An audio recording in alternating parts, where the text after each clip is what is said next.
Yo creo que es importante saber lo que es educar.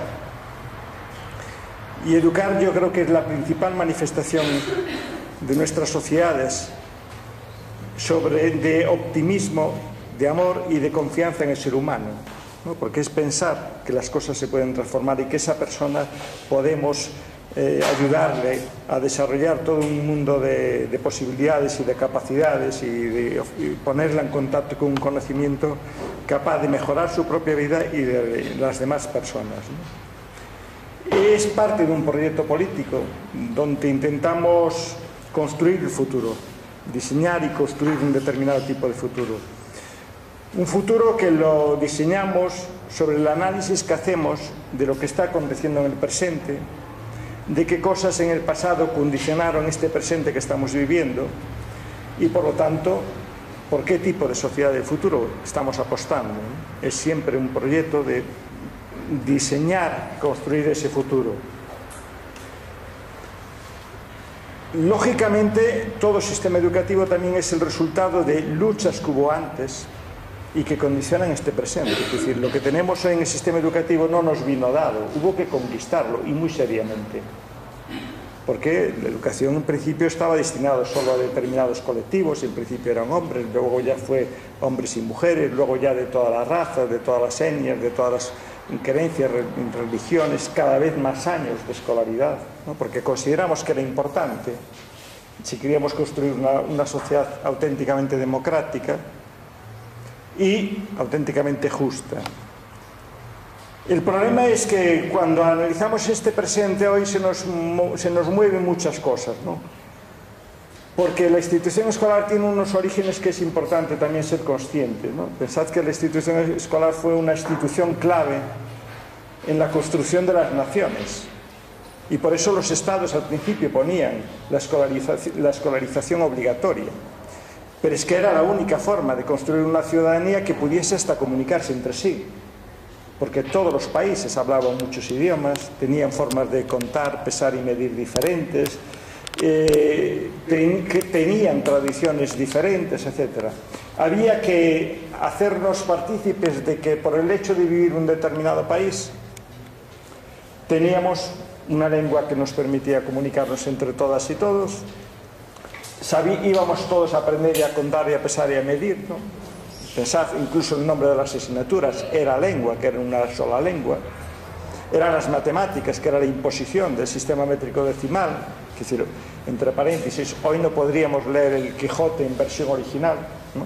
Necesitaríamos muchas notas a pie de páginas que nos aclarasen toda la diversidad de medidas, pesos, volúmenes, etcétera, que allí hay, etcétera. La historia era la construcción de una narrativa donde nos hacían ver que teníamos un pasado que era común, luego no era tan común, pero ese pasado era común, y nos construían la mentalidad ya de que ese futuro también tenía que ser común, y dentro de este mismo territorio.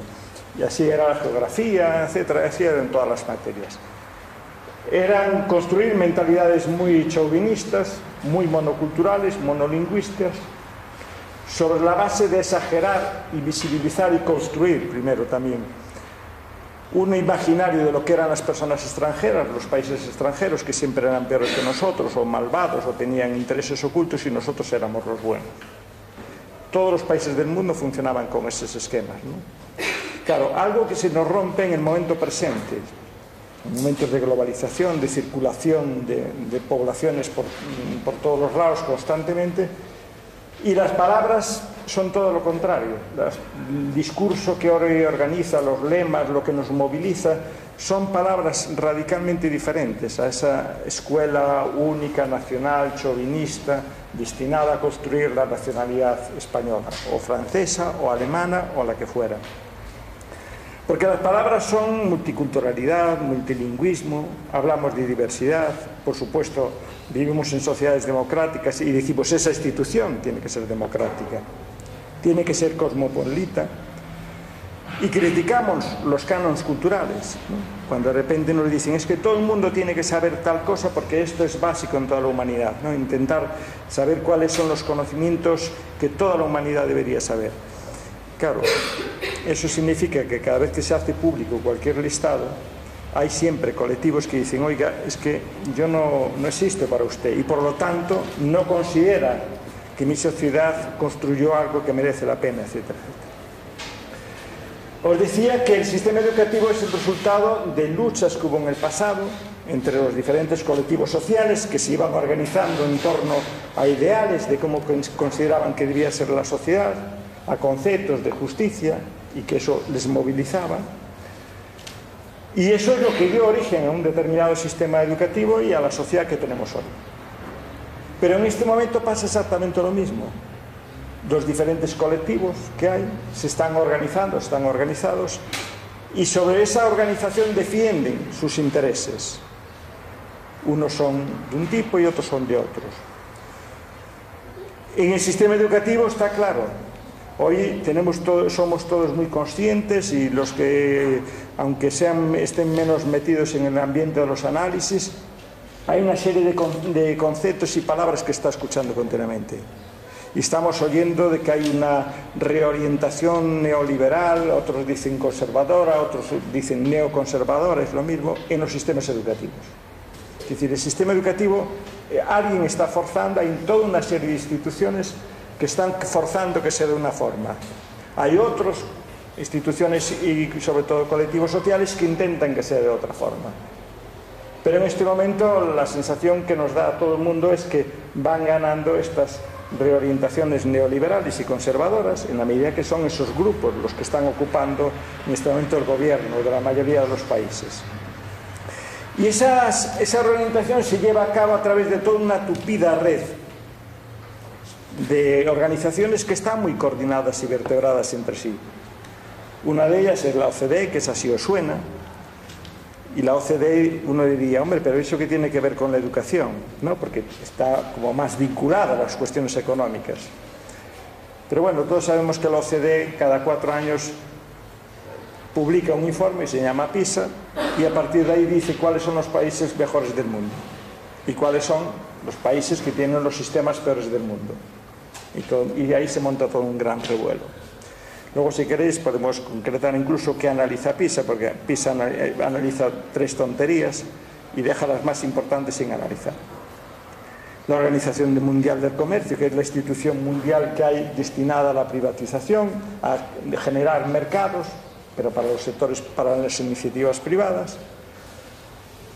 La otra es una organización así que hace menos ruido, pero que también funciona, que es la ERT, que es una asociación en la que están agrupadas todas las multinacionales que trabajan en Europa. En esa organización, por ejemplo, España tiene 4 representantes, que son los presidentes de Repsol, de Inditex, de Telefónica, y me falta otra organización de ese tipo que no me viene ahora a la cabeza, pero sí es así, ¿no? Y las fundaciones filantrocapitalistas, que eso a lo mejor os suena menos, pero a todo el mundo, y a vosotros por supuesto, estoy convencido que también os suena la fundación de Bill Gates, Bill y Melinda Bill Gates. Luego hay muchas otras, y otras fundaciones que aquí suenan menos, que se llama Teach for America, que a lo mejor aquí os pasa más desapercibido, pero si os digo empieza por educar, la gente que está en el sistema educativo en Madrid sí ya sabe de qué estoy hablando. Es una red que está integrada ahí. Es una fundación muy generosa que promueve y lidera Patricia Botín, y donde están toda una serie de organizaciones ahí metidas de ese tipo, pero que tienen una finalidad, y es también analizar el sistema educativo y mejorarlo. Luego analizaremos qué tipos de medidas toman, etc. Por supuesto, las iglesias y los partidos políticos conservadores. Cada uno, dentro de estos intereses, intenta reorientar ese sistema educativo de esa manera liberal y neoconservadora. Claro, hablar de neoliberalismo significa ya intentar que el Estado desaparezca. O si no desaparezca, porque es lo que pretenden, que desaparezca, pero no desaparece, ponerlo exclusivamente al servicio de esos intereses de ese capital mundial que ya no tiene patria ni nada por el estilo. Y significa ayudarles a hacer negocios. Traducir educación significa contribuir a privatizar los sistemas educativos, que es la palabra que hoy estamos haciendo. Y esto se va a hacer además a través de otro tipo de cuestiones que es importante, que es lograr nuestro consentimiento, que las personas vean que está bien que se privatice, porque la privada es mejor y todas las iniciativas privadas son muy buenas y las públicas son muy malas. Y para eso, claro, estos grupos que decía antes tienen una tupida red, tan tupida que controlan de todo, intentan controlar de todo. Y por lo tanto van a controlar también las líneas discursivas y van a promover determinados tipos de discursos que provienen del individualismo, ¿no? Si os das cuenta, todos cada vez nos vemos más como idiosincrásicos, cada uno es muy peculiar y cada vez nos cuesta más ver qué tenemos en común con las personas que tenemos al lado, porque nos enfatizan tanto las peculiaridades individuales de cada uno de nosotros que parece que no tenemos nada en común. Claro, eso va contribuyendo a romper los lazos, que es diferente a vernos que tenemos muchas cosas en común y por lo tanto que los problemas los tenemos que resolver en común. Pues las líneas discursivas, si vosotros vais mirando qué corrientes filosóficas, qué libros de filosofía, de sociología se están promoviendo, van todos ahí. Otras líneas son más psicologicistas. ¿Qué significa eso? Enfatizando también la peculiaridad individual, ¿no? La psicología se centra en el individuo, aunque dice luego que tiene en cuenta el contexto nunca lo acabamos de ver muy tan fácilmente. Y siempre acabamos viendo que cada uno de nosotros es único, singular y muy peculiar y tiene unos problemas que le son propios, etc. Si tú vas eliminando esas dimensiones más colectivas y más sociales, impides ver cómo todas las personas que conviven y viven en un determinado sitio acaban teniendo los mismos problemas, las mismas características, se mueven por las mismas cosas por el estilo. Otras líneas son las líneas de naturalización, es creer que, y sobre todo ahora con tanta ingeniería genética es muy fácil promover ese tipo de cuestiones, ¿no? Que bueno, que las cosas son naturales, que tenemos un código genético, un genoma, etcétera, que tenemos todo marcado ahí, ¿no? Es un poco un intento que ya empieza a principios del siglo XX, que es intentar buscar cómo las personas tenemos una inteligencia, pero esa inteligencia es heredada, ¿no? Y ahí la humanidad se gastó cantidad de dinero y sigue gastando, y todavía no desapareció por ningún lado el gen de la inteligencia. Pero siguen insistiendo en eso, ¿no? De que las personas en el fondo pues nacemos con una serie de predisposiciones, con lo cual en la medida que tú vienes como programado para algo, pues lo que consigas es fruto tuyo, y los demás, que eso es lo importante, no tenemos la culpa de que consigas algo o también de que no consigas algo. No somos corresponsables de tu futuro, son las líneas innatistas y todo, y eso hay mucho discurso que va en ese sentido. Es decir, lo que se intenta, la filosofía grande de todas estas grandes ideologías, y para los cuales se van a servir mucho del sistema educativo porque es clave para eso, es privatizar todas las responsabilidades sociales. Es decir, nadie somos ya corresponsables de lo que le está pasando a las demás personas. Ellas son las propias responsables de su propia cultura. Porque, ¿cómo se explica últimamente por los gobiernos el que haya estudiantes que tienen problemas en un sistema educativo, por ejemplo? Pues solo con una frase: es que no se esfuerzan. Fijaros lo que eso significa, ¿no? O sea, estamos en una sociedad donde convirtió el esfuerzo en el único motor de algo, con lo cual si tú te esfuerzas consigues lo que te da la gana. Eso te hacen creer. Y si no consigues cosas es que no te esfuerzas. Pero como el esfuerzo tampoco se puede medir fácilmente, nunca sabes si te estás esforzando lo suficiente. Yo pongo muchas veces, es un ejemplo a mis alumnos, digo, es que a mí esta coartada me viene fenomenal, porque si yo suspendo, os digo, es que no os esforzáis. Y vosotros me decís, no, que yo a tu asignatura le dedico 2 horas a la semana. Y digo, ¿ves? Es poco. Y cuando me diga, le dedico 4 horas a la semana, le diré, es que es poco. Y cuando me diga, le dedico 1 hora al día, le diré, pues es poco. Y cuando me diga, es que le dedico 3 horas al día, tengo otra disculpa. Es, oye, ¿y tú tienes capacidades para esto? porque a lo mejor deberías estar en otro lado. Es decir, son discursos que en todo momento la administración, los poderes públicos quedan ocultos. Las responsabilidades son individuales y por lo tanto todas y todos aprendemos a culpabilizarnos. Aunque digamos que no, en el fondo vamos diciendo, es que claro, yo no me esforcé lo suficiente. Y entonces así vamos, profesorado, alumnado, familias, cada uno viendo que la responsabilidad de que las cosas no le estén yendo bien son exclusivamente personales. Esa es la gran perversidad de este tipo de discursos. Y para eso se hace, por supuesto, atacando esas grandes redes públicas, o lo que es la filosofía de lo público. ¿Cómo? Pues primero manipulando la estadística, que es muy fácil, ¿no? La estadística, sabéis que etimológicamente es la ciencia del Estado, es estatística, en dos T's. Los números del Estado. El Estado visibilizaba ciertos datos, ciertas variables y por lo tanto definía una realidad. Que es lo que nos suele pasar ahora. Hay una estadística oficial y luego venimos los demás y decimos, sí, sí, pero usted no tomó en cuenta esto, utiliza esta variable, podía utilizar esas otras, etc. Es decir, la estadística te sirve para presentar determinadas realidades y ocultar aquellas otras realidades que no te interesa que sepan, etc.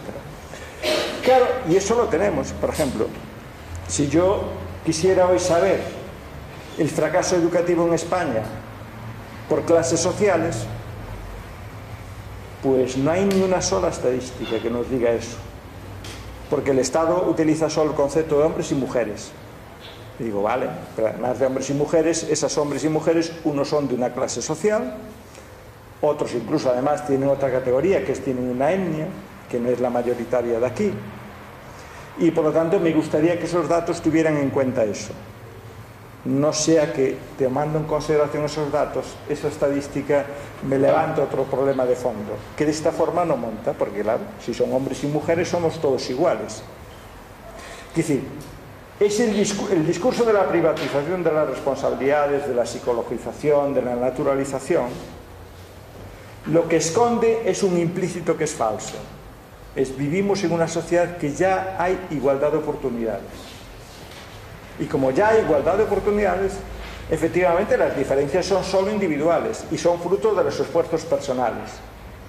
Bueno, habrá alguno que nació con una lesión cerebral brutal que era la responsable, pero esos son estadísticamente no representativos. Pero por lo demás es así. Es decir, la perversidad de lo que nos van colando es auténticamente brutal en ese sentido, ¿no?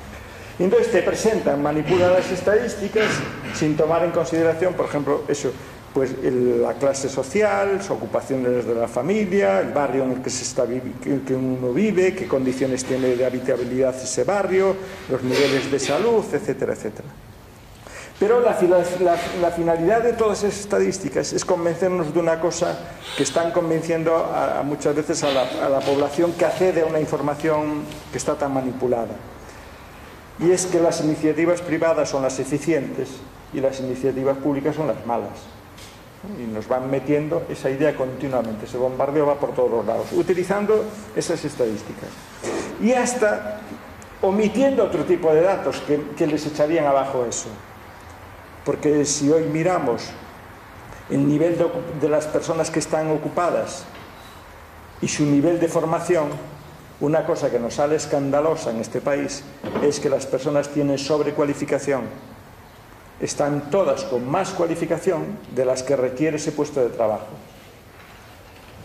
Y la última, pues ya es la que nos están diciendo, que las universidades bajamos mucho los niveles, formamos muy mal a la gente, y vienen todos los países europeos de más alto nivel que nosotros a buscar los licenciados españoles, ¿no? Y eso lo están ocultando también, o lo están dejando así como dato, pero les parece que eso es natural y obvio. Entonces, claro, si os dais cuenta, los culpables de esa situación son o estudiantes o las instituciones escolares, por supuesto el mundo empresarial, el mundo político, esos son maravillosos, son grandes emprendedores que se dejan la piel, pero que nosotros los demás no les respondemos. Es el discurso con el que se están funcionando. Es una manipulación de estadísticas que incide mucho en que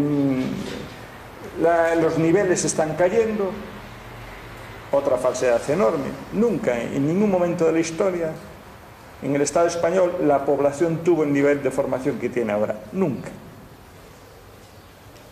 Porque hasta la población que hoy dice eso, hombre, yo os pongo una prueba. Mirad sus libros de texto y ya veréis qué tonterías estudiaban. Los que tenían la suerte de estudiar, que era un porcentaje ridículo. La mayoría de la población fracasaba. Y esa población dice que es la que sabe más.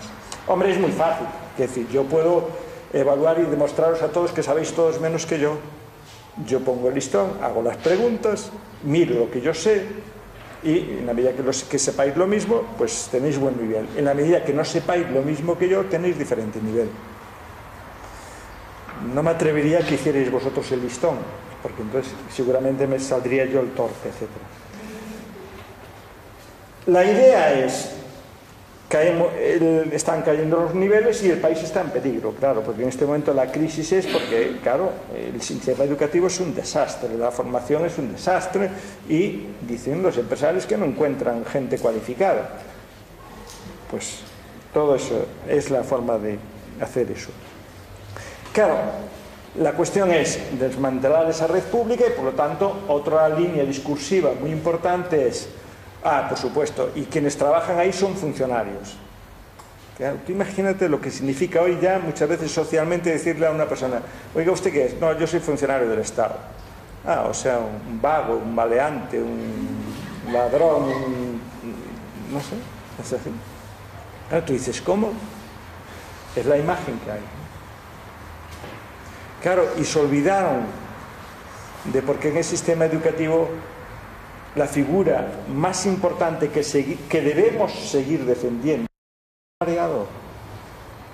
Porque el sistema educativo, entre otras cosas, decíamos, tiene como finalidad garantizar la libertad de pensamiento y educar a las nuevas generaciones para moverse en una sociedad que existe libertad de pensamiento y de expresión. Por lo tanto, tú no puedes tener una persona cuyo contrato depende del color del partido político que esté en cada momento en el gobierno, o del color del propietario del colegio privado que es lo que está ahí, que es lo mismo, ¿no? Entonces, claro, si yo trabajase en un colegio del Opus Dei o de los Legionarios de Cristo, pues yo no podría hacer las clases que hago, tendría que hacer otra cosa, porque las leyes de ese tipo de comercio, quien paga manda. Entonces, una de las formas fundamentales es desprestigiar ese profesorado, ese funcionario público. Son seres perezosos, funcionarios, que trabajan poco, que no hacen nada, que tienen una cantidad de horas increíbles y además que ganan mucho dinero. Es la imagen que se da y claro que la sociedad va viendo y dice, sí, porque tienen muchas vacaciones, porque confunden el horario que tú estás delante del alumnado con tu horario de trabajo, ¿no? Y claro, los que estamos en universidad nos digan, es que claro, tú como eres catedrático das muy pocas clases. Digo, sí, pocas clases, doy muchas horas de clase. Ahora, lógicamente, mis obligaciones son otras. Y por lo tanto no puedo pasar de un determinado número de horas de clase si es que quieren que yo me dedique también a las otras funciones, ¿no? De investigación, que es lo que nos piden también al profesorado de universidad. Pero la imagen que van lanzando al público es eso, que tienen vacaciones, etc.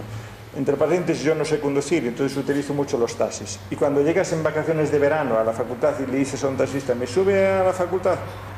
Y dice, pero allí no hay nadie ahora. Y cuando llega y dice, pero hay muchos coches. Y digo, no, es que no hay clases para el alumnado, pero el profesorado solemos estar por allí.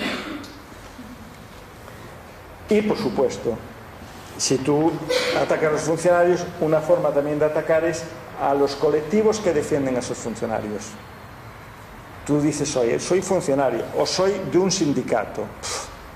Dices, bueno, por favor, una pandilla de manipuladores que quieren no sé qué prebendas, etcétera, etcétera. Entonces, pues, defender hoy a un sindicato es ir contracorriente, ¿no? Porque los sindicatos son organizaciones que dicen, eso estaba bien en el siglo XVIII o en el siglo XIX, tampoco lo dicen. Tampoco dicen por qué surgieron esos sindicatos y qué finalidad tienen, etcétera. Pero se sacan, eso sí, cada defecto que cometa un sindicato se amplifica a lo bestia para desprestigiar ese tipo de cuestiones. Porque los sindicatos lo que hacen es proteger esa indolencia docente, etc.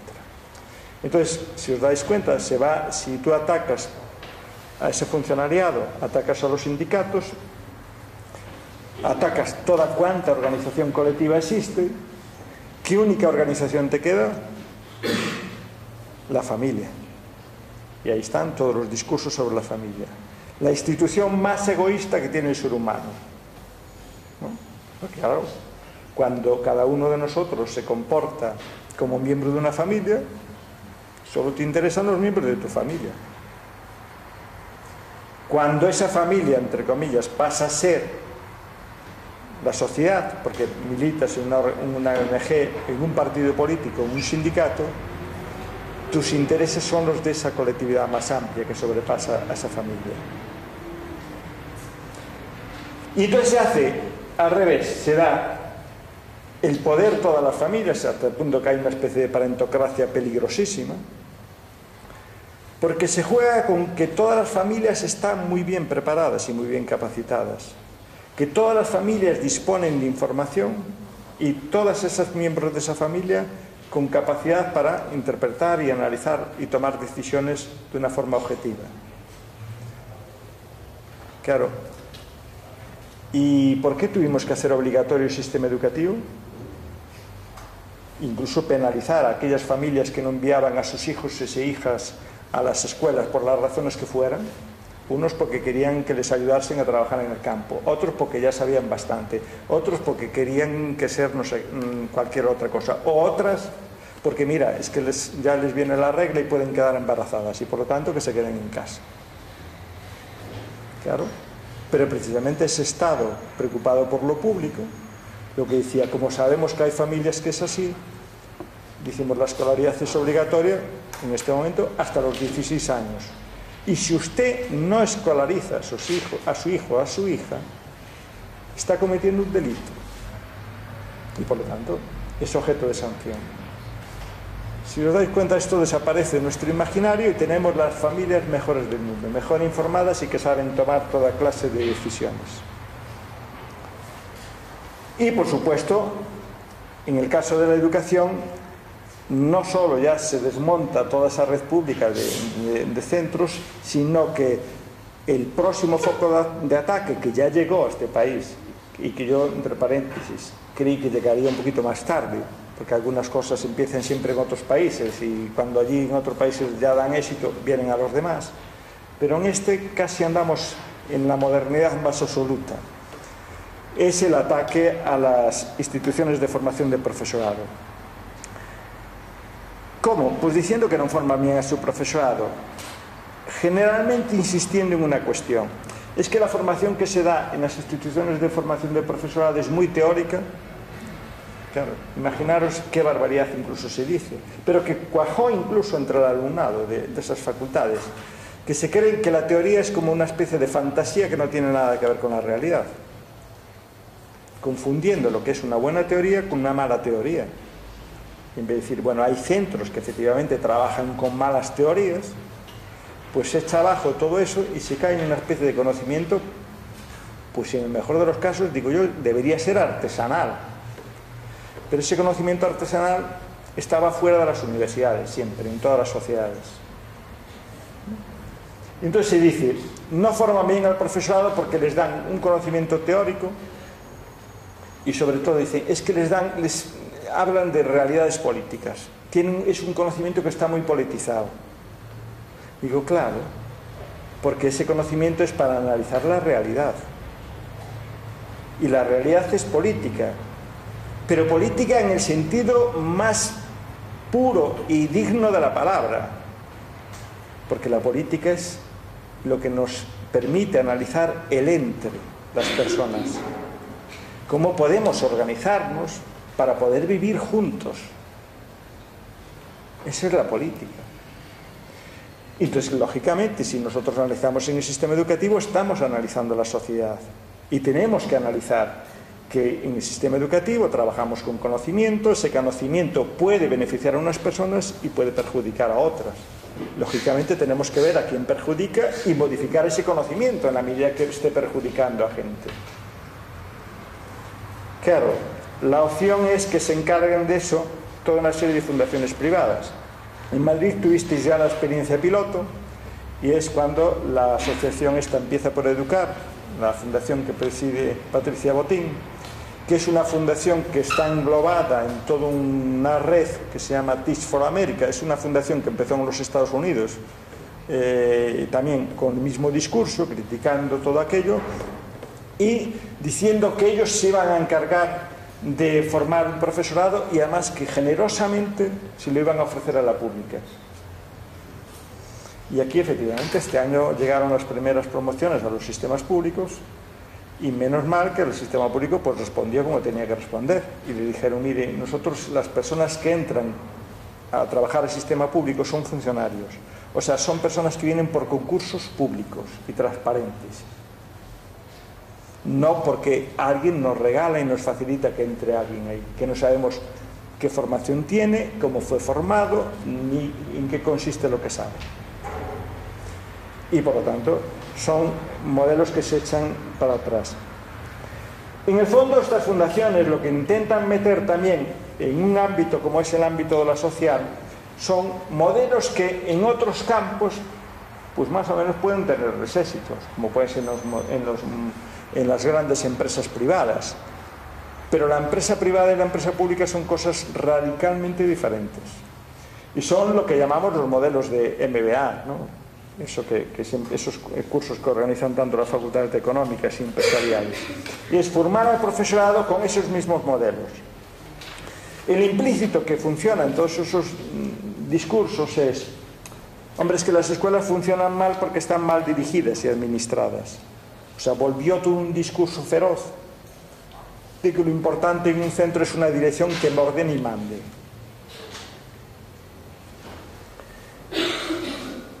Falta esa dirección, dicen, que dirija bien de arriba abajo, y falta también que podamos tener indicadores claros de cuándo un centro funciona bien y cuándo funciona mal. Y por lo tanto lo que van a hacer las administraciones es lanzar lo que se llaman estándares o indicadores y evaluar los centros con eso. Es lo que se llama la cultura de las auditorías, es decir, ahora continuamente estamos siendo continuamente evaluados por estándares e indicadores en cuya definición nosotros no participamos y lo que es más importante, y en cuya metodología de evaluación tampoco participamos. Nos viene dada por unas determinadas metodologías que luego en las ciencias sociales criticamos, ¿no? Sobre todo en las ciencias sociales, imagino que sonarán los métodos de investigación va a ser hermenéuticos, cualitativos, todo ese tipo de cuestiones, etnográficos, frente a los modelos más positivistas de las ciencias duras, experimentales.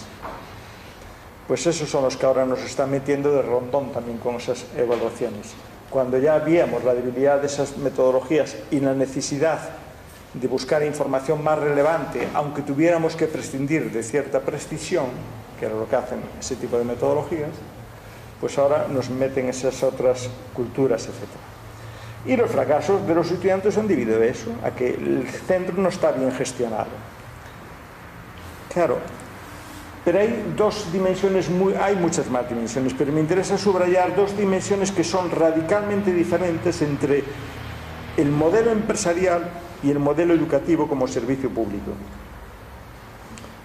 Los directivos de una empresa y los trabajadores y trabajadoras de esa empresa buscan los máximos beneficios para sus propietarios y accionistas. En el sector público es al revés. Lo que nosotros buscamos son los máximos beneficios para ese alumnado y para sus familias, para la comunidad, en una palabra. Y por lo tanto, claro, no queremos ahorrar y no queremos hacer determinados recortes porque eso sabemos que le permitiría al Estado pues acumular más dinero a la empresa que gestiona ese centro escolar, hacerse más rico, pero redundaría en la calidad de servicio que le estamos dando a ese alumnado. Y otra dimensión importantísima es que como ahí lo que se trata es de defender los intereses de quienes son los accionistas de esa empresa, lógicamente las decisiones que se toman son jerárquicas. Ahí lo que importa es lo que manda el director o la directora de esa institución, de esa fábrica o de esa empresa o de ese banco. En los centros escolares es al revés. La palabra que decimos siempre es colegialidad, horizontalidad y debatir las cosas públicamente entre todos.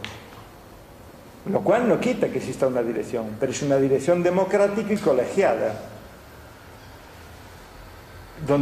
que no puede tomar cualquier decisión por el hecho de agradar a la administración, sino que en la medida que tenga en cuenta los intereses de ese alumnado y de esa familia, tiene que pactar y decidir y ponerse de acuerdo con esos sectores de esa sociedad cómo debe gestionarse ese centro y qué medidas hay que tomar y qué hay que realizar, etc. Claro, pero los estados, sobre todo en la medida que esos grupos neoliberales y neoconservadores van ocupando los gobiernos, empiezan a lanzar siempre una serie de medidas. Os las voy a enumerar porque os van a sonar a todas, aunque no estéis muy metidas algunas personas no estéis muy metidas en el sistema educativo, sí os sonará. Primero, facilidades para concertación en los centros. Os decía antes que había una organización que se llamaba la Organización Mundial del Comercio, que se encargaba de forzar a los gobiernos para privatizar aquellas partes del sector público que tenían que podían ser susceptibles de grandes negocios privados. Entonces ahora lo que van a hacer es concertar. Decirle a los centros educativos, no, monte usted el colegio que sea, que nosotros le damos el dinero y le facilitamos que vaya alumnado para ahí. Incluso no solo eso, sino que le podemos dar suelo y le ayudamos y le damos dinero para que construya sus edificaciones. La Comunidad de Madrid es líder en eso, junto con la de Valencia y la de Murcia. Luego, cambiar todo ese discurso político que tiene la educación. Claro, la educación trabajaba con conceptos como solidaridad, justicia, responsabilidad, etc. Y ahora las palabras que se meten son palabras como competencia, excelencia, calidad, etc. E incluso esas palabras que suenan bien, resignificándolas. Porque claro, tú dices, pero tú estás en contra de la excelencia o de la calidad. Digo, no, yo quiero ser muy excelente y tener muchísima calidad. Pero me gustaría que antes aclaráramos qué es excelencia y qué es calidad. No sé qué tenga que decirte, no, yo no quiero ser excelencia ni tener esa calidad. El problema de todo eso es que ese lenguaje se utiliza y para eso se ponen en funcionamiento una serie de modelos de evaluación que incorporan una determinada concepción de lo que es excelencia, de lo que es calidad, etcétera, etcétera. Eso está lleno en el sistema educativo, ya desaparecieron las palabras políticamente más importantes y ya todos son conceptos técnicos y palabrejas, incluso, iba a decir, nadie sabe qué significan, ¿no? Hay una palabra que está organizando mucho el sistema educativo que se llama competencias. Y es una palabra que cada vez que una persona habla sobre ella, lo primero que dice es, yo entiendo por competencia. Y tú dices, ¿cómo que tú entiendes por competencia? Todavía no tenemos claro qué es una competencia. Pues parece que no. La Xunta de Galicia, en el decreto que tiene que anuncia eso, dice, una posible definición de competencias podría ser. Digo, ¿cómo que posible y podría ser? Dígame la suya, que es usted el que está imponiendo este concepto. No me diga cuál podría ser y qué es esto de los futuribles estos. Entonces, claro, es un concepto, bueno, que organiza el sistema educativo y sobre el cual el profesorado tampoco tiene mucha formación. Pero hay una cosa, los sistemas educativos ponen estándares nacionales, que dicen qué cosas tiene que aprender todo el mundo y ellos van a pasar unas pruebas. Con lo cual, el sistema educativo se dedica a que preparemos las pruebas para pasar eso. Son evaluaciones todas centralizadas de rendimiento. ¿Os acordáis las que pasó Esperanza Aguirre aquí? Y se la pasa a todos los centros y al final lo que estas pretenden son hacer ranking, ¿no? Es decir, cuáles son los mejores centros y los peores centros. ¿Qué estudiantes tienen los mejores rendimientos? Pero claro, la evaluación es otra palabra distorsionada. Porque evaluar, dicen en primer curso de estadística, ¿no? Cuando se dice eso, evaluar es medir de dónde se sale y a dónde se llega. Algo que lo sabemos bien y lo vemos bien a las personas que nos gustan carreras olímpicas, por ejemplo, ¿no? Que tú ves cómo se anula una salida porque alguien se adelantó unos segundos. En el sistema educativo no es al revés, solo importa quién llega. Por lo tanto, que uno arranca en el 1,90 m en una carrera de 100 metros lisos, allá, eso a mí no me importa. Lo que me importa es que llegue al 1,100 m. Claro, es una evaluación donde unos empiezan en el 1,90 m, otros en el 50, otros en el 30, otros en el 0 y algunos en el menos alto. Ya sabemos quién va a ganar, los que salieron del 1,90 m. Los recortes en la financiación son claros, incluso a continuación se pretende dar que los salarios sean por resultados, pero son resultados medidos de esa forma. Es decir, es a dónde llegó su alumnado sin tomar en consideración en qué condiciones arrancó y en qué condiciones incluso vive su familia, el centro y dónde está. La idea es hacer un ranking escolar. Los rankings escolares, en la medida más maravillosa que inventaron todos los países neoliberales, con economías neoliberales, para la privatización. Porque es decirle a la sociedad cuáles son los mejores centros y los peores centros. Pero los mejores y peores centros, medidos de esa forma, a dónde llegó ese alumnado, no de dónde salió. Con lo cual ya os podéis imaginar quién va en cabeza de esos rankings. Luego todo un discurso maravilloso con una palabra también deliciosa, la libertad. Dicen, sí, hay que dar libertad. ¿Libertad para qué? Para que elija centros. Una mentira. Entre otras cosas porque para que pudiese existir esa auténtica libertad de elección de centros, tendrían que darse al menos dos condiciones que no se dan. Una, información relevante.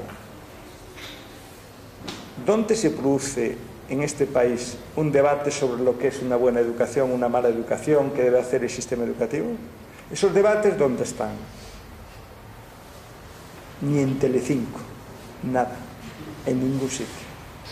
Eso sí, el Mundo acaba de sacar ahora un ranking de centros. Eso es bueno, sacan siempre, el Telva y no sé cuántos periódicos por ahí, midiendo lo que les da la gana y cómo les da la gana, claro, en función de sus intereses.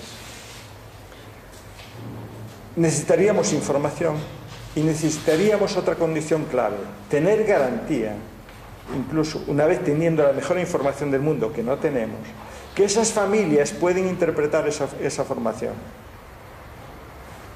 ¿Y cuántas familias hay que no tienen esas capacidades? Porque ya se encargó también la sociedad de etiquetarlos como fracasados escolares, etc. Y lógicamente luego la pobreza de toda la política de formación, los recortes y las desvirtuaciones de todo ese tipo de cuestiones. Claro, todo eso que genera otra dispersión enorme frente a la famosa libertad de elección por parte de las familias, es una mentira. Lo que se produce realmente es la libertad de elección del centro del alumnado que quiere. Y algunas de vosotros y algunos de vosotros hasta es posible que en algún momento sufrierais alguna experiencia de ese tipo, ¿no? Personas que intentan entrar en un sitio y el centro les dice no, tú no. Y hay muchas formas de hacerlo. ¿Por qué? Porque en ese sistema, acordaros que la manipulación de la evaluación era medir a dónde se llega. Lo que, como a mí me van a evaluar en función de que mis estudiantes tengan los mejores rendimientos en algo en concreto, lo que quiero es seleccionar a esos estudiantes que me garantizan que voy a tener éxito. Porque así mi institución va a ser muy prestigiosa. Y hasta podré cobrar más y pedir muchas prebendas a las familias.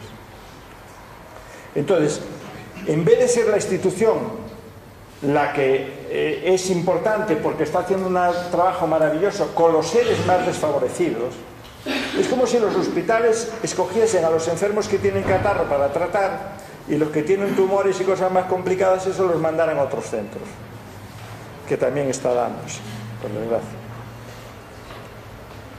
Lógicamente, ¿qué va a pasar? Pues todo un colectivo que nadie va a querer.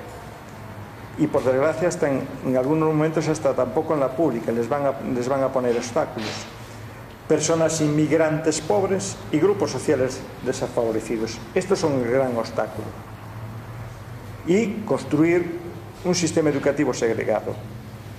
Y tenemos ya un sistema segregado, fuertemente segregado, porque hay colegios por sexo, para chicos y chicas, que esta fue una motivación que en principio era muy religiosa, por aquello de que había una iglesia que solo le interesa la sexualidad, y entonces vía que en los centros eso de que estuvieran chicos y chicas juntos pues era una especie de, no sé, pues lugar para promover la concupiscencia y cosas por el estilo, y actividades sexuales desordenadas y cosas por el estilo. Y los implícitos y los discursos que lanzaban era que los chicos se distraían con las chicas. Claro, algunos dicen sí, pero también hay chicos que se distraen con chicos y chicas que se distraen con chicas. Por esa lógica, por lo menos 4 tipos de centros ya tendríamos que ir formando. Pero aquí vuelvo otra vez la psicologización discursiva. Ahora les da vergüenza decir eso. Y ahora recurren a la psicología. Es que los chicos y chicas tienen ritmos de desarrollo diferentes. Unos maduran antes, otros maduran después, como si fueran peras y manzanas, como diría la otra. Unos tienen no sé qué capacidades, otros tienen tal. Y decimos, oye, pero el sistema educativo no era un sitio donde nos iban a enseñar también a vivir juntos, personas que somos desiguales. Eso se les olvidó. Entonces quieren homogeneizar todo para tal. Y entonces utilizan este criterio. En el fondo es el otro. La prueba es que los únicos centros que se mantienen así son los vinculados a organizaciones religiosas muy fundamentalistas, ¿no? Opus Dei y Legionarios de Cristo. Otra forma de organización es por clase social. Esta, por desgracia, es la más consolidada. Porque el siglo XX se produce una revolución muy importante, que es la revolución urbana. La población pasó a concentrarse mayoritariamente en las ciudades y en este momento mayoritariamente vivimos en ciudades. ¿Y qué es una ciudad? Bauman lo define, yo creo, tiene una definición que me gusta. La ciudad es un lugar repleto de desconocidos que sospechan unos de otros. Entonces, claro, todos tenemos miedo quién será esta persona y por lo tanto cruzo la acera. Por supuesto en mi edificio que no venga a vivir, y si puede ser incluso a mi barrio, a otro lado. Entonces, si os das cuenta, vivimos ya en barrios segregados, cada vez más fuertemente segregados, con lo cual hasta dificultamos la tarea de las propias instituciones educativas públicas, que tenían como finalidad que entrasen en ese centro estudiantes de distintos grupos sociales, de distinto género, de distintas creencias religiosas, de distinto todo. Porque se decía, es que así aprendemos a convivir juntos. Y aprendemos a vivir juntos viviendo juntos. Pues ya veis que no. Lógicamente por etnia. Y es otra forma también de discriminación. No tenéis nada más que mirar las cifras de crecimiento de la población extranjera en España. Como lógicamente en los últimos años con la crisis esa cifra bajó, prácticamente el incremento que hubo entre 2010 y 2011 de población de alumnado extranjero es muy pequeña frente a otros años de bonanza donde era mucho mayor. Pero curiosamente este tipo de población no se distribuye en todos los sitios igual. Es un tipo de población ya que las estadísticas oficiales no nos permiten visibilizar claramente. Eso sí, te dicen, hay un 36,4% de América del Sur, más un 4% de América Central, con lo cual tienes un 40,4% de estudiantes latinoamericanos. Otro 29% europeo, otro 23% africanos, etc. Lo interesante de una estadística de ese tipo, acordaros de la estadística, ¿no? Bueno, sería que nos dijera de qué países son. Porque claro, inmigrantes europeos, los británicos son población extranjera y los rumanos son población extranjera. Pero me gustaría que esa diferenciación estuviera. Y por clase social. ¿Por qué? Porque luego hay otra cifra que a mí me parece que es súper injusta, pero que debería ser más injusta si utilizáramos esas otras dimensiones. Y es que tenemos un sistema educativo donde esa población inmigrante no se distribuye por igual, sino que el 81,9% está en los centros públicos, el 14,1% en los centros concertados y el 4,1% en los centros privados. Yo intuyo que ahí es donde están los británicos, los alemanes y los suecos, en ese 4%. En algún centro tengo los datos, además, y sé que es así, o sea, no pensé que fantaseo. Claro, en la Comunidad de Madrid ya es increíble, aquí bajó, es decir, el 75,9% está en la enseñanza pública, pero es que en Madrid lo que hubo fue una destrucción de la red pública y la concertación. Entonces, en la medida que generalizaron la concertación, lógicamente hubo centros concertados que desmidieron también ese tipo de población, no les queda más remedio que para eso. Bueno, y hay una concertada que también hace negocio y se dedica a ese tipo de centros, ¿no? Y ahí vais viendo eso, cómo las políticas incluso se corresponden, ¿no? De cómo tenemos un sistema educativo donde está creciendo enormemente la concertación y la enseñanza privada. La enseñanza privada menos, porque ya descubrieron el truco para sacarle el dinero al dinero público, y eso se lo descubrió Bill Gates, con esas fundaciones, que es, en vez de apostar por enseñanzas privadas, ya que tienen tanto dinero, dice no, vamos a apostar por la enseñanza concertada, obligarle al Estado a que ese dinero que tiene para la red pública lo redistribuya también con ellos. Y ellos ya a su vez ya se encargarán de cobrar otras prebendas por otros lados para hacer mejorar todavía mejor su servicio. O sea, que decir, es un sistema que descubrieron que les es más rentable concertar. Bueno, y de hecho en España ya hay cantidad de centros del Opus Dei, que son de élite, por supuesto, exclusivamente concertados. Como no les exigen mayores contrapartidas, a lo mejor por escrito alguna, que luego no van a cumplir, etc. Y a esa población falta por sumarle toda una cantidad de chicos y chicas de etnia gitana que no están contemplados en esas estadísticas, pero que están ahí. Y que a su vez están también concentrados mayoritariamente en la red pública. Mirad en los colegios esos que llevan uniforme, algún gitano, alguna gitana con uniforme.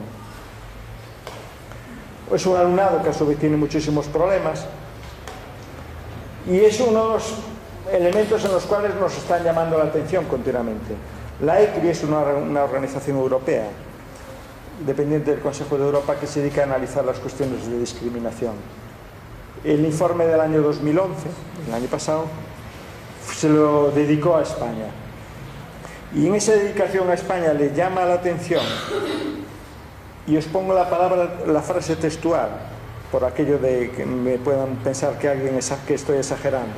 Dicen, los problemas de la educación incluyen la distribución desigual de alumnos inmigrantes y gitanos y la existencia de escuelas gueto. Dice textualmente ese informe. Sigue diciendo, en otro apartado, la ECRI ha recibido informes constantes de la existencia de escuelas gueto de niños inmigrantes o gitanos en algunas partes del país y de prácticas discriminatorias en el proceso de admisión que permiten a los colegios concertados seleccionar a los alumnos. Lo que ya sabemos, pero también fuera se dieron cuenta. Luego lanzan una serie de recomendaciones. y tienen dos recomendaciones que el Estado todavía no se enteró de ellas. Recomendación 65. Textualmente, dice: la ECRI recomienda encarecidamente, no recomienda, sino encarecidamente, que las autoridades españoles revisen el método de admisión de los alumnos en los centros públicos y privados concertados y tomen otras medidas que puedan ser necesarias para garantizar una distribución equitativa de los alumnos españoles, inmigrantes, gitanos, en los diferentes centros escolares. Otra recomendación, la 72, es: la ECRI recomienda encarecidamente que la contribución positiva de la población gitana a la historia y la cultura española debería ser elemento obligatorio del plan de estudios para todos los alumnos de España. Este componente debería figurar también en el programa de formación del profesorado. Todos pasasteis por el sistema educativo español, con lo cual me imagino que sabéis algo de la contribución positiva de la población gitana a la historia y a la cultura. Cero. No solo no sabemos, sino que estamos plagados de prejuicios que nos hacen creer que sabemos, que es lo peor, porque si no sabes nada, aún tienes aquella curiosidad de que voy a intentar saber algo. El problema es que nos convencieron que sabíamos. Prejuicios, falsas expectativas, estereotipos, etcétera, etcétera. Con lo cual, en España yo creo que teníamos que hablar de dos cosas: escuelas por un lado y clubes por otros. ¿Qué es un club? Un club es una agrupación que defiende intereses privados. Nos interesa algo, un colectivo de personas, y formamos un club. Y en ese club solo entran las personas a las que les preocupa o les interesa este tipo de cuestiones.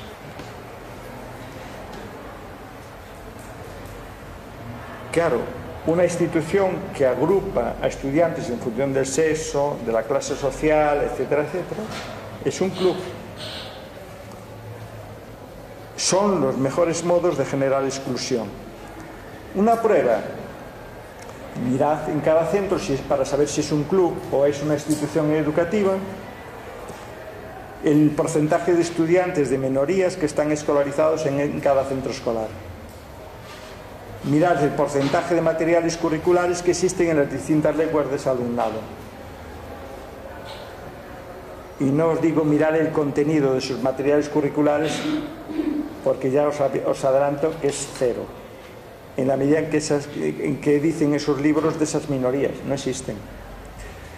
Mirar el porcentaje de profesorado nativo perteneciente a esas minorías y mirar, por ejemplo, el porcentaje de profesorado bilingüe.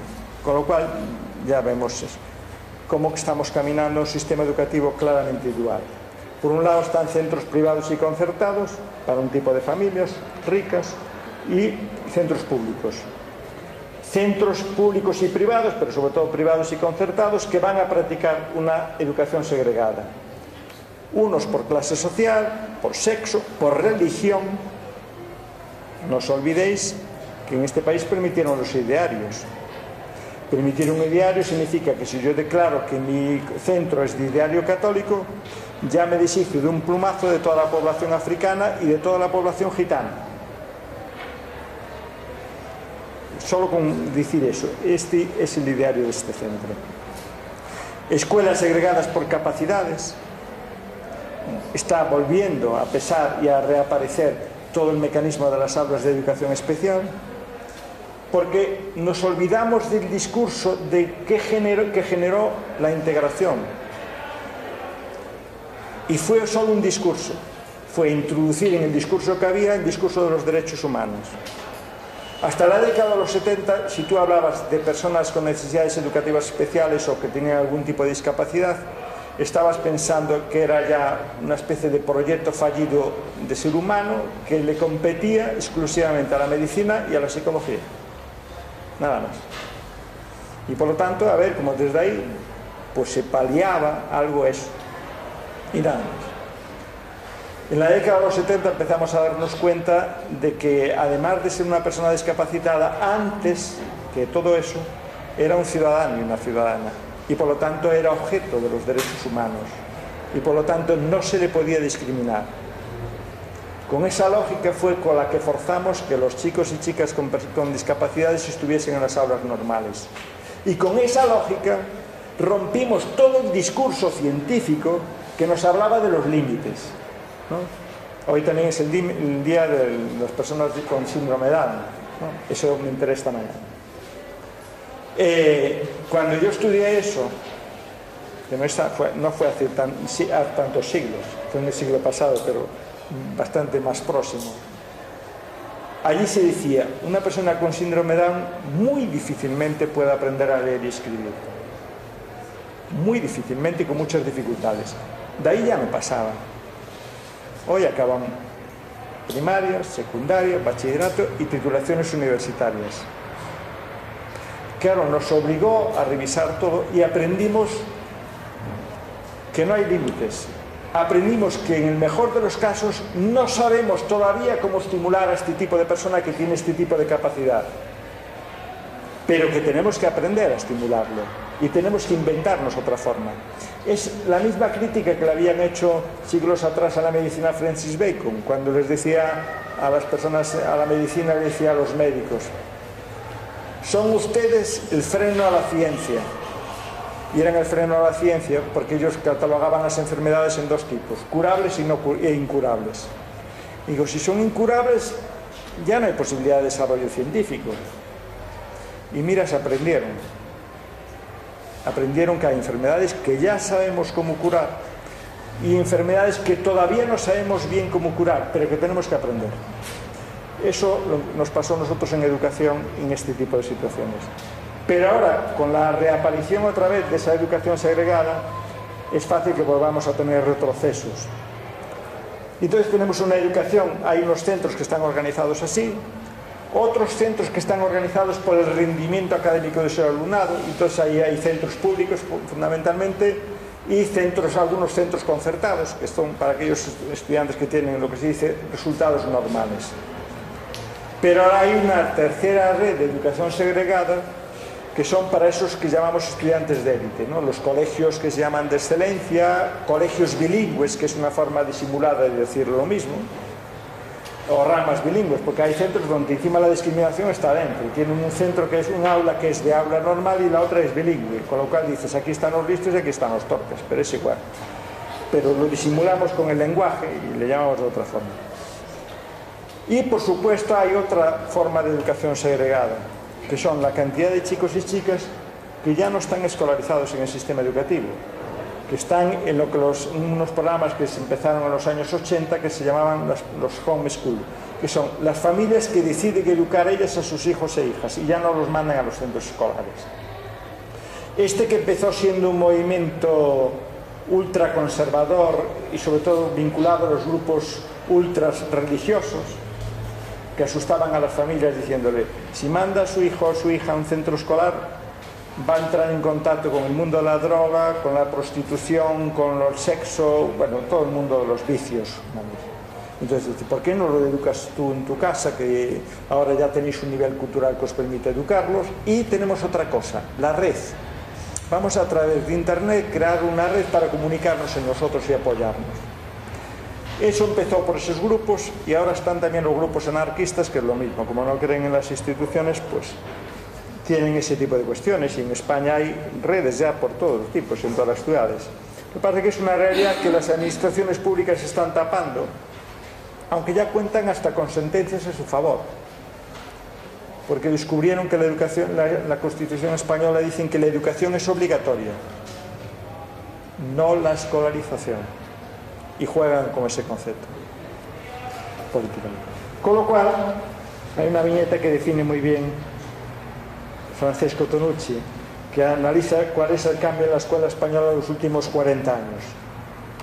En los primeros, hace 40 años, claro, no había población inmigrante, había, eso sí, población gitana, pero ya ni se le consideraba.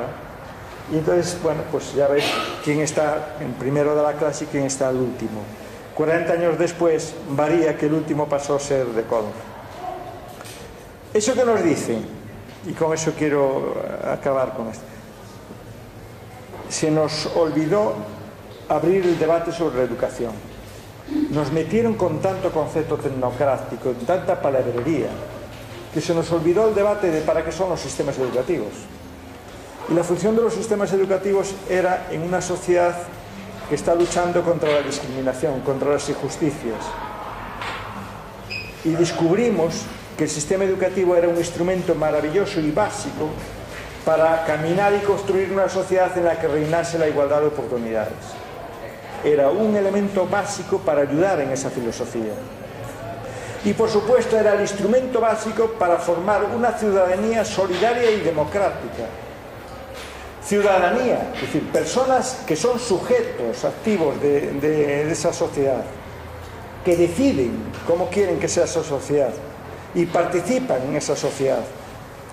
No lo que quieren hoy los sistemas educativos neoliberales y conservadores, que es convertirnos en trabajadores y trabajadoras y subsidiariamente consumidores y consumidoras, y reducir esas dimensiones cívicas. Y fue por eso por la que hubo tantas luchas sociales que se nos olvidaron. Y es que el siglo XX estuvo plagado de luchas muy fuertes de colectivos sociales que quisieron hacer una educación antirracista. Y yo subrayo el prefijo anti.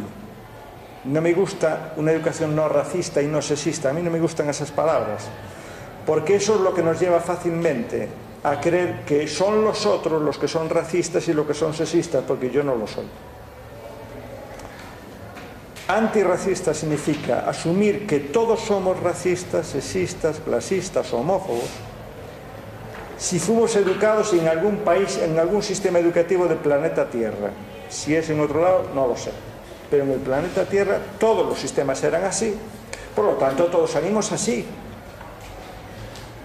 Y dejar de serlo requiere un esfuerzo intelectual enorme, porque significa someter a análisis hasta nuestros automatismos, aquellos actos de los que no somos muy conscientes, y que las chicas saben muy bien de los chicos cuando somos sexistas, y me imagino que las personas extranjeras saben de nosotros cuando nos interrelacionamos con ellos, igual que los chicos y chicas saben de las personas adultas cuando notan nuestro desprecio y nuestra superioridad al mirarlos y hablar con ellos, etc. Claro, esos eran frutos de luchas sociales. Y fuimos construyendo y forzando el sistema educativo diciendo hay que preocuparse de la cuestión de la raza, del sexo. Tenemos que hacer una educación anticlasista, no homofóbica, inclusiva, laica, no atea, que esto es otra de las confusiones que intentan lanzar incluso los grupos religiosos. Dicen, es que ustedes practican una educación atea. Dicen, no, laica es prescindir de las cuestiones religiosas.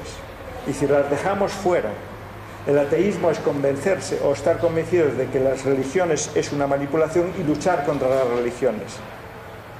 Lo que defendemos es una escuela laica, que es que prescinde de los temas que nos separan y los deja para la iniciativa privada y para fuera de la institución educativa. Y una educación integral. Porque todo esto lo hacemos así porque sabemos que nuestra sociedad está llena de discriminaciones, y las discriminaciones se manifiestan en los corpus legales, en los corpus científicos.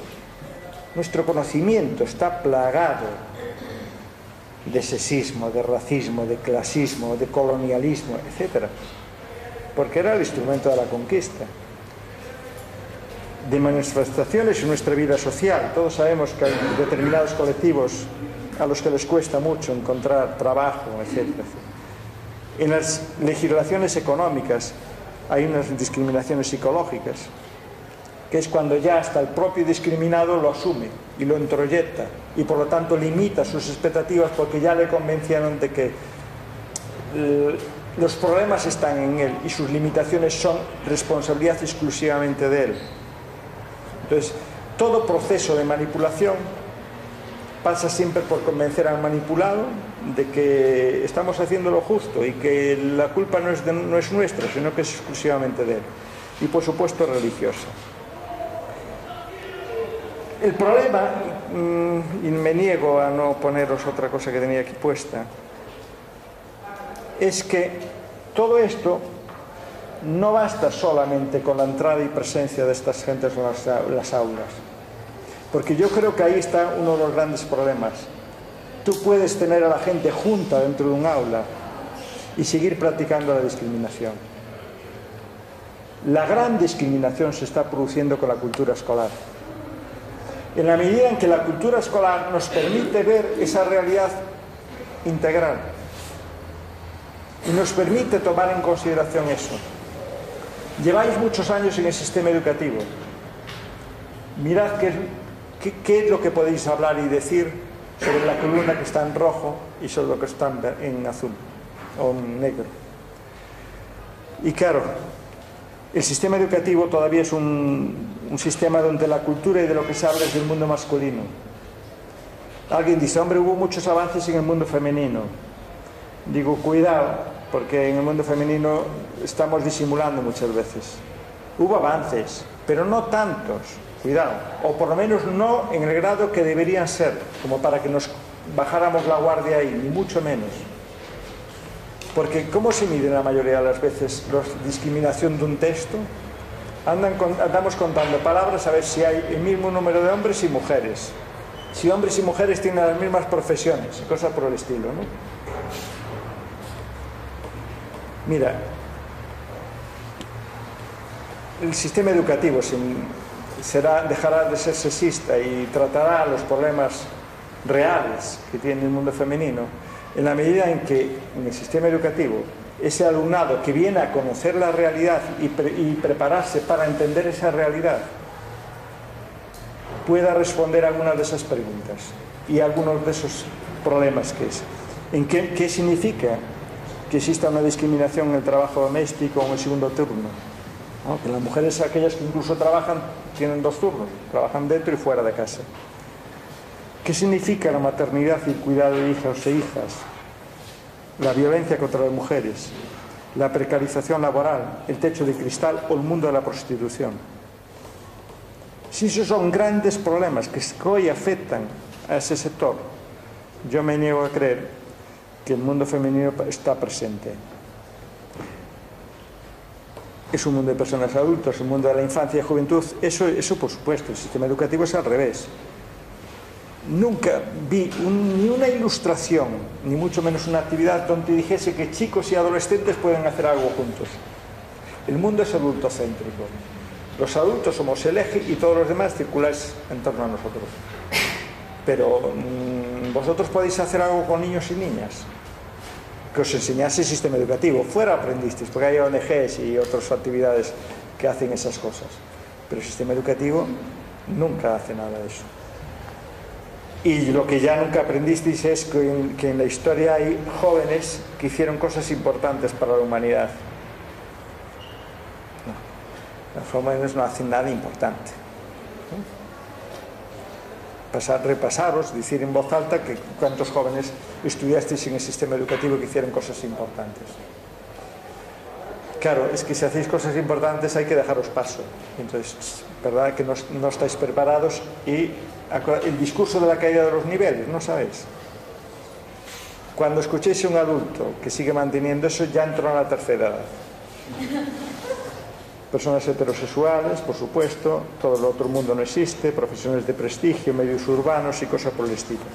Y si a esto le sumáis, bueno, el mundo del trabajo, por supuesto, está ausente totalmente, independientemente una vez que incluso salís de ahí. Pero el problema más fundamental y que a mí me preocupa más últimamente, o por lo menos en el que estoy más metido en los análisis, es la cantidad de manipulaciones y de distorsiones que existe en la cultura presentada a los chicos y chicas en los centros. Primero, exclusión. De cantidad de colectivos nunca escucháis hablar en el sistema educativo. Y la mejor prueba es mirad cómo se comportan los mejores profesionales y las mejores profesionales que salieron del sistema educativo. Y veréis la dificultad que tienen para mirar para la segunda columna. Yo pongo muchas veces el ejemplo de la arquitectura. Mirad vuestra casa y veréis cómo vuestra casa está diseñada para un tipo de persona. Y hay cantidad de personas que no pueden estar en vuestro piso viviendo. ¿Quién se olvidó de ellos? Las facultades de arquitectura no tenían este tipo de cuestiones. Desconexiones, tergiversaciones, explicaciones psicológicas, paternalismos, el mundo de la infantilización. Ese es el mundo claro, y esa es la responsable de que cantidad de chicos y chicas aprendan a odiar a sus familias en el sistema educativo. Así de duro. Porque nadie les explica por qué su familia es pobre. ¿Por qué su madre o su padre no le pueden comprar lo mismo que le compran otros padres y madres a otros compañeros de su clase? Nadie le explica eso. Y si nadie le explica eso, él busca explicaciones. Porque una vez que sale de ese Walt Disney, que puede ser un centro de educación infantil o un centro de primaria, entra en la realidad. Y en esa realidad él busca explicaciones. Y las explicaciones que encuentra oficiales, pues será que su familia fueron unos vagos cuando eran estudiantes y que no se esforzaron y por lo tanto a partir de ese momento se avergüenzan de ellos. Y estoy convencido que en vuestra memoria encontrasteis casos así. El sistema educativo tiene que ayudarle a las nuevas generaciones a explicarles cómo es su mundo y sobre todo cómo son sus familias y por qué sus familias son así. Es muy duro, pero es la única manera de desculpabilizar y de que esos chicos y chicas no culpen a sus familias de fracasos sociales de los que no tienen la culpa. Y eso está en las explicaciones de ese sistema educativo que pretende entretener y educar para un mundo de fantasía que no existe. Y la otra estrategia muy importante es el presentismo. Las nuevas generaciones olvidaron la historia, no se les hace hincapié en la historia. Yo digo, un sistema educativo que enseñase bien 3 grandes temas daría lugar a las sociedades más optimistas y más valientes para hacer frente a todos los retos. Era una sociedad que explicase que en un tiempo hubo la esclavitud y cómo la esclavitud pasó a ser un delito. Cómo esa esclavitud estaba justificada religiosa y científicamente y hoy es un delito en todos los ámbitos. Y que por supuesto puede haber personas esclavas y hay personas esclavas, pero son perseguibles y es un delito. No hay nadie que defienda eso. ¿Eso cómo se consiguió? ¿Qué luchas hubo ahí? Otra era el nazismo. Es un tema maravilloso para ver la manipulación científica y lo que es capaz de hacer un conocimiento manipulado. Porque claro, nos vendieron que el nazismo fue culpa de Hitler, un loco que fue elegido democráticamente y que tuvo toda una universidad alemana haciendo barbaridades. Y finalmente la historia de las mujeres. ¿Qué pasó? ¿Cómo ese colectivo logró los logros que tiene hoy? Una sociedad y un sistema educativo que trabajase bien esos temas construiría una sociedad sin miedo a nada y no una sociedad atemorizada como estamos hoy, tratando de autoprotegernos cada uno por separado y viviendo en un sálvese el que pueda. El sistema educativo nació para generar sueños, no para generar sueños. Gracias.